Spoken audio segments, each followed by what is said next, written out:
Madame, Monsieur, bonjour, bienvenue sur le plateau de votre émission Islam. Si on vous dit Imr ul-Qais, ou Abu Nawas, ou Al-Hallaj, ou Ibn Zaydoun, ce sont là des noms qui nous rappellent une épopée de la littérature et de la beauté en terre musulmane. Mais en plus, Les Mille et Une Nuits, cette œuvre monumentale qui marque encore les imaginaires, fait partie de ce trésor de la littérature, surtout la littérature de l'amour en terre d'islam. C'est de ce sujet-là dont il sera question ce matin avec nos deux invités que je vais vous présenter.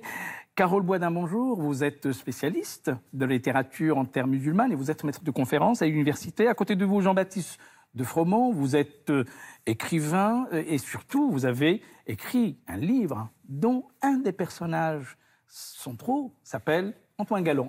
Avant de revenir vers nos deux invités, regardez, ou plutôt écoutez, ce sujet qui nous a été préparé par Boualem Guiritli sur la littérature et l'amour en terre d'islam. Regardez.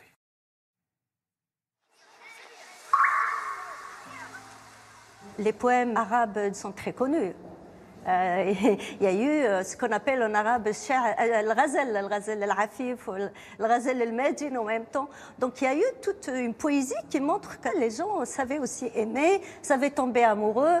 Qais wa Layla est une histoire qui a marqué tout le monde.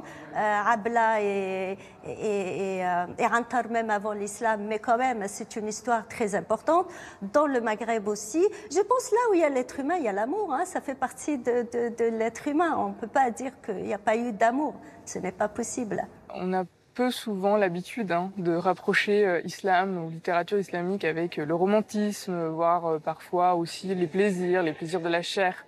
C'est quelque chose qui est assez méconnu, mais pourtant ça a existé depuis très longtemps.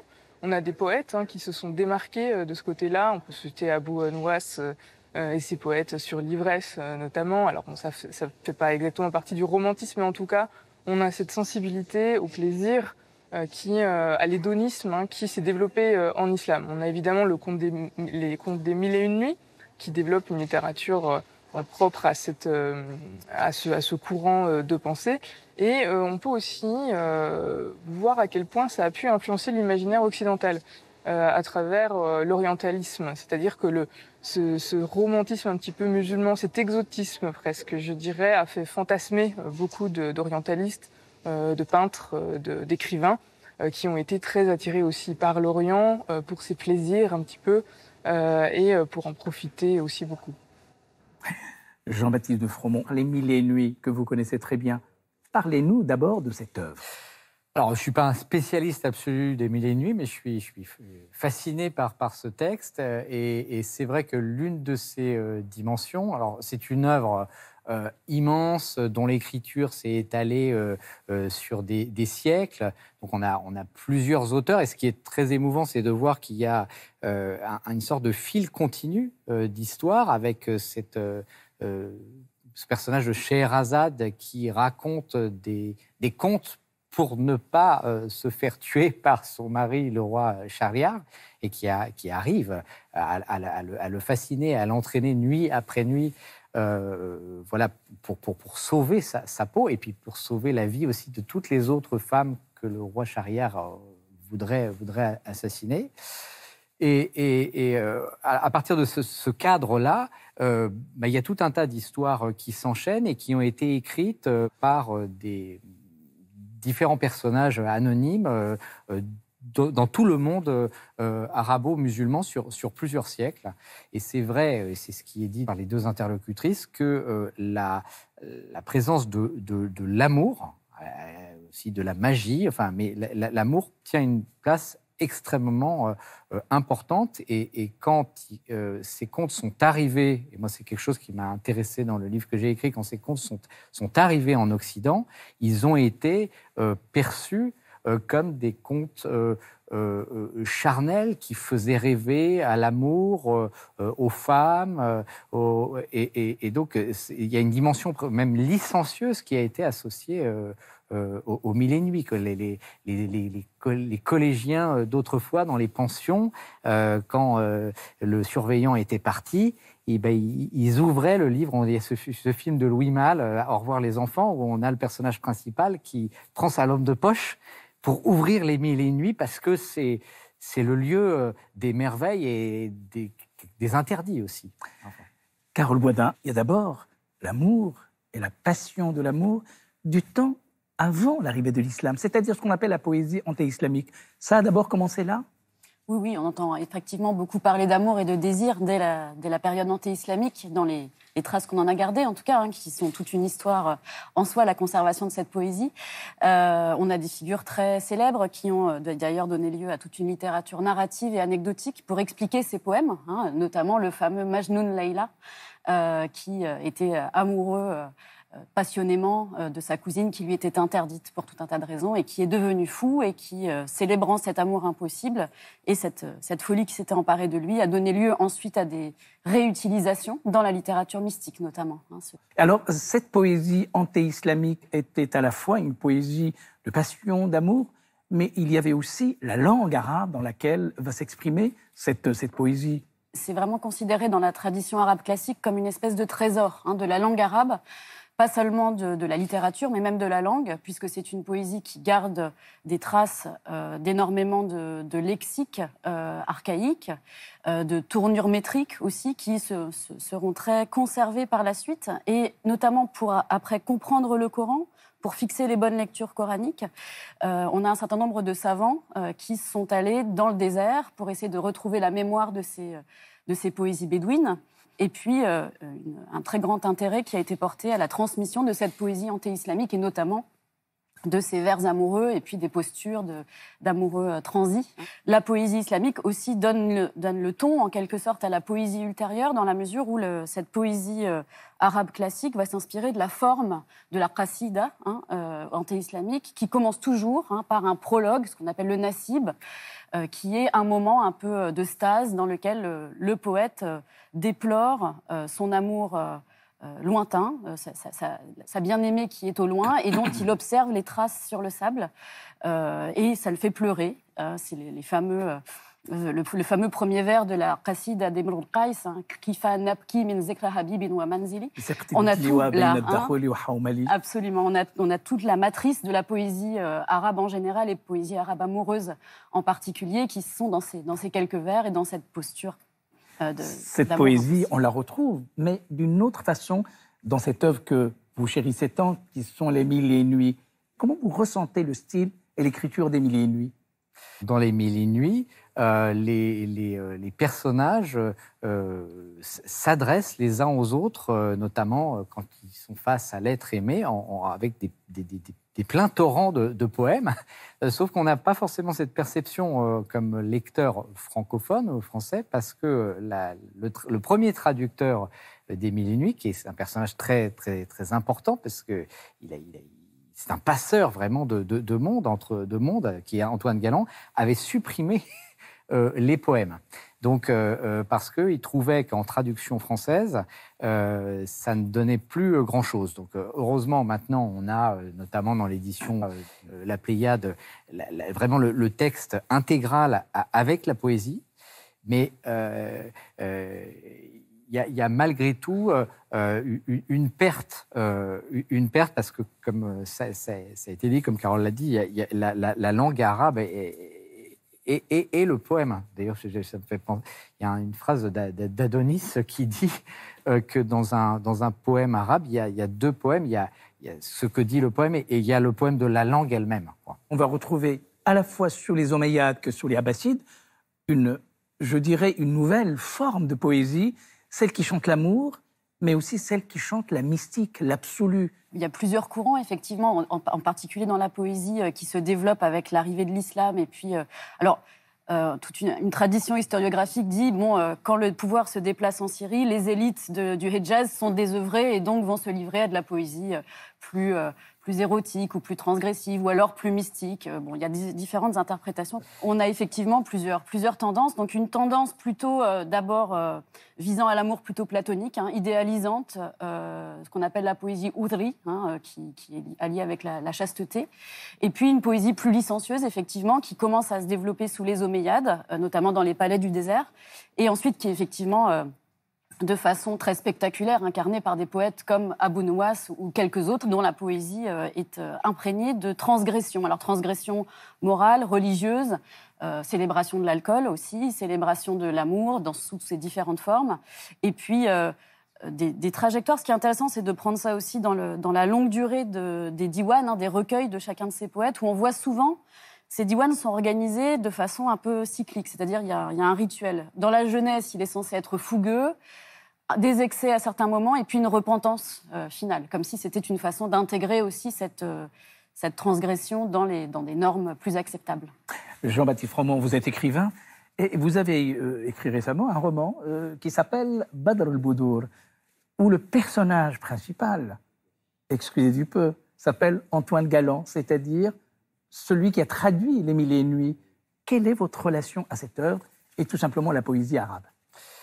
Antoine Galland, c'est un personnage vraiment central dans l'histoire du monde, presque pour moi, parce que c'est celui qui ouvre la fenêtre de l'Orient pour l'occidental. C'est la première fois que les Occidentaux, grâce à sa traduction, vont avoir accès au monde arabo-musulman, parce que c'est la première fois qu'il y a ce texte qui leur est donné, et donc traduit en français.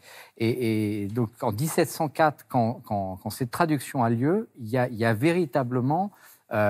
c'est un peu la découverte d'une Amérique littéraire qui fascine complètement les Occidentaux. D'abord les Français, mais ensuite le reste des Européens. Et ce qu'il faut savoir, c'est que Les Mille et Une Nuits, ça a été le best-seller du XVIIIe siècle. Et quand Antoine Galland sortait ses traductions, parce qu'il les a sorties tome après tome, il y avait une espèce dans un petit monde de gens qui savaient lire, mais il y avait une véritable émeute à chaque sortie de livre. Et on raconte que des gens campaient pratiquement sous les fenêtres d'Antoine Galland pour avoir la suite des histoires de Scheherazade. Et il y avait une addiction comparable à celle qu'on a dans les séries aujourd'hui. C'est vraiment un personnage fascinant, et il est doublement fascinant parce que il avait vécu 20 ans au Levant, et il s'était tellement imprégné de cette tradition des Mille et Une Nuits qu'il s'est mis, à la fin de sa vie, quand son manuscrit s'est épuisé, à lui-même composer des histoires à la façon des Mille et Une Nuits, et notamment le fameux Aladdin et la lampe merveilleuse. Et dans ce récit, qui est en fait une œuvre d'Antoine Galland, à partir de traditions orales arabes, mais qu'on n'a jamais retrouvé la source, dans ce conte, la princesse qui est l'objet de l'amour d'Aladin est Badr al-Boudour, voilà, la pleine lune des pleines lunes. Et il se trouve qu'ensuite, Walt Disney, quand il a sorti son dessin animé en 1992, pour des raisons marketing, mais moi je ne peux que déplorer ce changement de nom, a rebaptisé la princesse Badr al-Boudour en Yasmine. Mais le vrai nom de la princesse d'Aladin, il faut que les téléspectateurs le sachent, c'est Badr al-Boudour. Certains croient que dans le monde musulman n'a régné que la rigueur, qu'une espèce d'austérité, alors que sous l'Empire omeyyade, mais surtout sous l'Empire abbasside, va fleurir une poésie de la liberté. Quel est le secret justement de cette création ? Le secret de cette création, je pense que c'est d'abord des conditions favorables. La création notamment d'une nouvelle ville, Bagdad, avec une grande ouverture, une grande curiosité aussi aux influences étrangères. Une grande importance de la traduction, je pense quand même, en particulier de la littérature. On parle souvent de la traduction de la philosophie, mais il y a probablement plus de littérature traduite qu'on ne le pense, notamment une traduction peut-être orale. Et donc un creuset qui se fait avec des influences persanes, des influences aussi byzantines sans doute, ou anti-byzantines, mais pour combattre l'ennemi, on va essayer de le connaître, et donc éventuellement de traiter des sujets comparables, et notamment une poésie qui est aussi influencée par... toute une réflexion philosophique et métaphysique qui va peut-être expliquer aussi à la fois la vivacité de cette liberté dont vous parlez, et puis les ponts qui se font entre la poésie la plus sensuelle, la plus incarnée, et la poésie la plus mystique. qu'on retrouve de Bagdad jusqu'à l'Andalousie, bien sûr. Et on a l'impression qu'il y a un double mouvement, à la fois la poésie de l'amour, du plaisir, qui chante la vie, qui chante tous les plaisirs de la vie, mais en même temps, à côté, il y a une autre poésie, dite mystique, qui elle aussi va se développer, et voire même va se développer de façon un peu tragique. Nous prenons le Hallaj, qui lui va jusqu'à affirmer « la vérité c'est moi » ou « je suis la vérité ». Comment vous expliquez cette cohabitation entre ces deux courants, mais qui exprime évidemment un temps historique de l'Empire abbasside? En tant que littéraire, moi je suis frappée de voir des métaphores qui circulent d'un registre à un autre de ces poésies-là. Et puis le côté tragique, malheureusement, il est lié aux évolutions politiques et religieuses. Au XIe siècle, on a cette efflorescence mystique. Au XIIIe, on la retrouve, en XIIe et XIIIe siècle, on la retrouve un peu plus forte, peut-être en Andalousie, avec à chaque fois, effectivement, cette recherche d'expression de contenus philosophiques et métaphysiques qui ne sont pas exclusifs de la forme poétique, qui va au contraire être au service de tout cela. Et donc, on va aller chercher parfois des métaphores ou des choses très provocantes chez des poètes qui pourraient nous paraître à nous les moins religieux qu'ils soient, pour leur donner un contenu très, très mystique. Donc je pense qu'il y a vraiment une porosité qui peut-être explique cette coexistence sur le long terme. Parlez-nous de cette forme, je dirais poétique, qu'on appelle al-ghazal, qui est aussi un art, tout un genre. Où est-ce qu'a vu le jour la première fois et que signifie exactement al-ghazal? Alors, al-ghazal, c'est une forme poétique qui tire son nom, je crois, d'une forme métrique, de l'imitation de certains rythmes naturels. Et c'est une forme qui va énormément se développer à partir de l'époque omeyyade, essentiellement. Le ghazal, donc, c'est la forme poétique amoureuse par excellence, qui reprend un petit peu les thématiques dont je parlais tout à l'heure, de l'amant éloigné, du héros, du poète amoureux qui est très héroïque, qui va éventuellement se vanter aussi, dans certaines tendances de cette poésie, va se vanter de ses exploits amoureux, ou alors prendre plutôt une posture contrite d'amant éploré. Et ce ghazal va effectivement connaître encore à l'heure actuelle des développements dans la tradition d'expression arabe. Des poètes comme Mahmoud Darwish vont réinvestir cette forme du ghazal, la modifier évidemment dans une esthétique plus moderniste, mais c'est un héritage toujours vivace. On a l'impression qu'il y a une continuité de cet Orient de Bagdad qui va se transférer, se transfigurer à Cordoue, à Grenade. Quel est le secret? En tout cas, quelle poésie en Andalousie? Alors, il y a effectivement des transferts qui accompagnent l'installation du califat local. Et puis, dans la longue histoire aussi, il y aurait vraiment besoin d'entrer dans des détails, mais on peut retenir quelques grandes figures. En particulier, moi j'ai un attachement pour des figures féminines qui sont présentes ailleurs. Il y a bien sûr des poétesses dans l'Irak abbasside qui sont intéressantes aussi, mais il y a Walada notamment, ce personnage semi-légendaire. On ne sait pas très bien si c'est une prête-nom d'Ibn Zaydoun ou une princesse avérée. Qui est aussi un grand poète. C'est ça. Donc Ibn Zaydoun et Walada sont connus pour avoir échangé des poèmes à l'occasion d'une relation amoureuse elle-même assez orageuse. Et donc Walada, on lui prête en tout cas une poésie à la fois très libre, effectivement, dans son expression, très fière aussi, et qui joue sans arrêt sur les codes, c'est-à-dire les codes religieux, les codes du masculin, du féminin, les codes métriques aussi.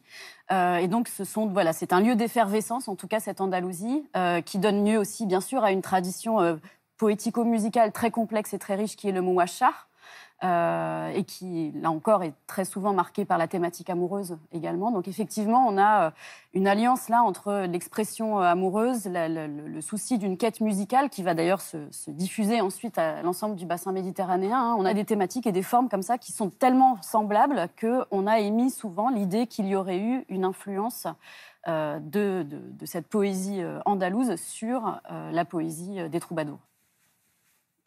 Vous, personnellement, Jean-Baptiste de Froment, comment êtes-vous arrivé à cette littérature? Qu'est-ce qui vous a le plus attiré dans cet art, dans cette poésie? L'élément déclencheur, c'est quand même la découverte de la langue arabe. C'est-à-dire que même si je ne peux pas prétendre que je parle arabe, j'ai appris l'arabe pendant mes études. Et je me suis retrouvé j'ai fait quelques séjours dans des pays arabes, notamment dans les territoires palestiniens, où je m'étais rendu à la fin des années 90, et j'avais entendu en fait vraiment cette langue qui m'avait énormément plu. Et ensuite, il se trouve que là où j'étudiais, il y avait des cours d'arabe qui étaient extraordinaires. Et c'est comme ça que je suis rentré là-dedans. Et ensuite, j'ai voulu travailler sur écrire un roman qui est imprégné de cet univers des Mille et une nuits, parce que pour moi, les Mille et une nuits, c'est plus qu'un livre très intéressant, c'est un livre un peu matriciel, c'est-à-dire que ça fait partie des grands récits de la littérature mondiale. Je sais pas, on a Homère, donc on est de ce niveau-là avec les Mille et une nuits. Et donc parler des Mille et une nuits, c'est parler de l'Orient en général et de la fascination que cet objet un peu mythique, un peu reconstruit, on y met plein de fantasmes, quelquefois des choses fausses, etc. Mais enfin, c'est la fascination qu'a exercé très, très tôt l'Orient et comment ça structure même la littérature et l'imaginaire occidental, c'est très fascinant. Dans le livre, je fais aussi des petites allusions à Flaubert. Flaubert est un personnage dont toute l'œuvre, y compris même les romans qui semblent les plus français, les plus normands, en fait, sont habités par ce rêve d'Orient. Inspiré par l'Orient. Madame Bovary, quand on dit qu'elle bovarise, en fait, elle rêve d'Orient, quoi. Les Mille et une nuits, comment lisez-vous, la spécialiste de la littérature, cette tragédie, je dirais, ce récit incroyable qui ne s'arrête jamais? La femme, dans le monde musulman, elle est encore au cœur de l'événement. Les spécialistes s'accordent pour dire qu'il y a un noyau fondateur dans les Mille et une nuits qui serait probablement d'origine non seulement anti-islamique, mais aussi extérieure géographiquement à cette zone proche-orientale, c'est-à-dire indienne, persane et indienne par extension. Et donc tout cela serait arrivé probablement à l'époque abbasside, par le biais de traductions un peu contemporaines du Kalila wa Dimna de Ibn al-Muqaffa. Mais en tout cas, très tôt, dès le 8e siècle, on a déjà conservé des manuscrits dans lesquels les Mille et une nuits sont clairement arabisés et islamisés. C'est-à-dire que dans ces manuscrits, le plus ancien notamment, qui est conservé à Chicago, un des plus anciens en tout cas, mentionne le fait que donc Scheherazade, cette fille du vizir, du sultan rendu fou par l'adultère de son épouse et de celle de son frère, qui ont décidé de se venger du genre féminin en prenant une femme nouvelle chaque nuit et en l'exécutant au matin de cette nuit de noces, permettant qu'il ne puisse pas y avoir d'adultère et donc pas non plus de successeurs adultérins qui viendraient tromper la succession, aussi la stabilité du royaume. Et donc, dans ce plus ancien manuscrit, je reviens à mon idée, le manuscrit qui est conservé à Chicago, la sœur demande directement à Scheherazade des histoires qui se passent dans le Cham, c'est-à-dire en Syrie, et qui doivent porter sur des notions contraires. L'avarice et la générosité, la lâcheté et la couardise, qui sont des thématiques très courantes dans la littérature arabe dès l'époque omeyyade.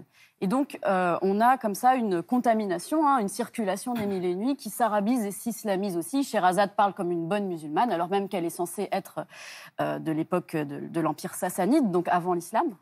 Donc on a comme ça des interpolations géographiques, des interpolations chronologiques qui font que c'est une œuvre effectivement dont bien malin serait celui qui essaierait d'en percer le secret, pour reprendre une partie de votre question.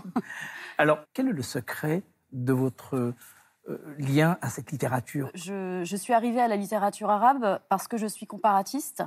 Je fais de la littérature comparée, c'est-à-dire que moi, au départ, j'ai étudié la littérature classique, française, grecque et latine. Et puis, pour des raisons personnelles, j'en avais un petit peu marre, à vrai dire. Et donc, j'ai voulu enrichir un petit peu mes compétences en m'intéressant comme ça à une langue étrangère à mes compétences. Et je me suis mise à apprendre l'arabe.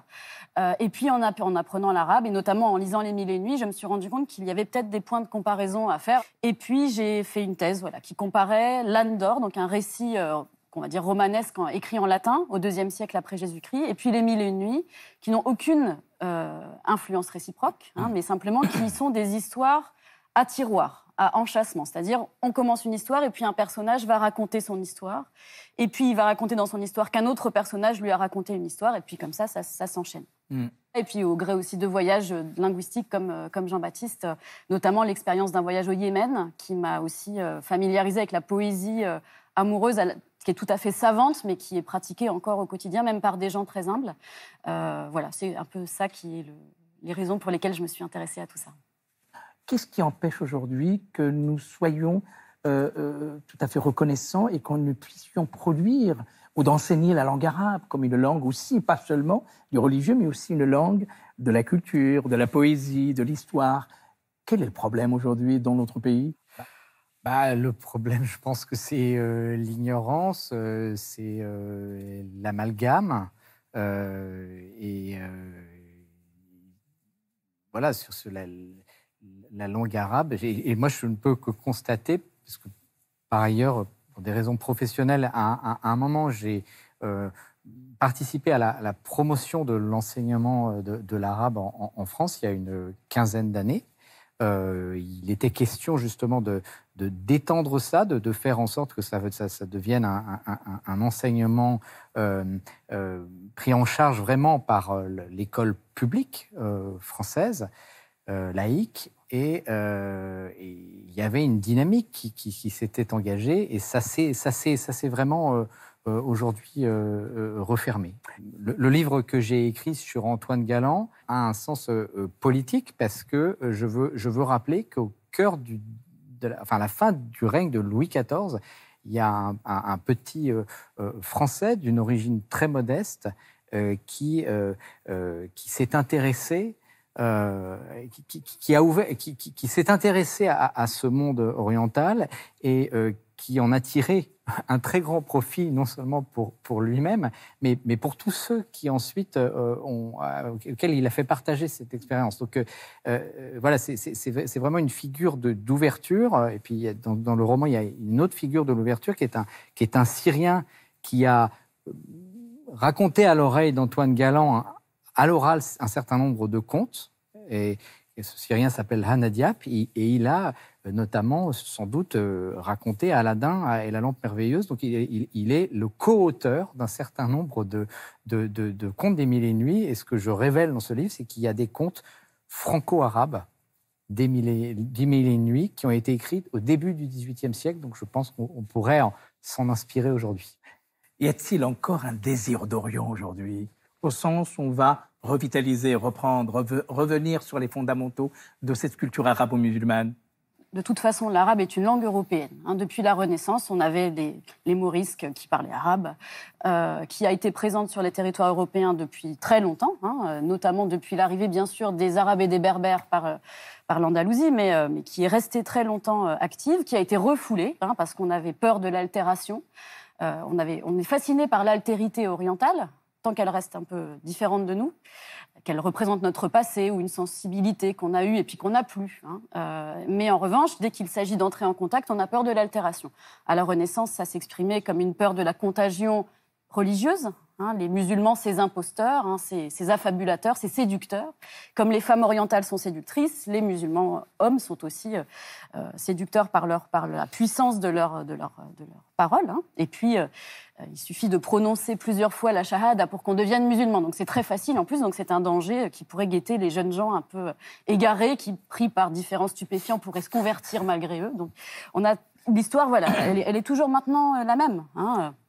On est très attiré par l'islam quand on va visiter des beaux musées, des belles expositions.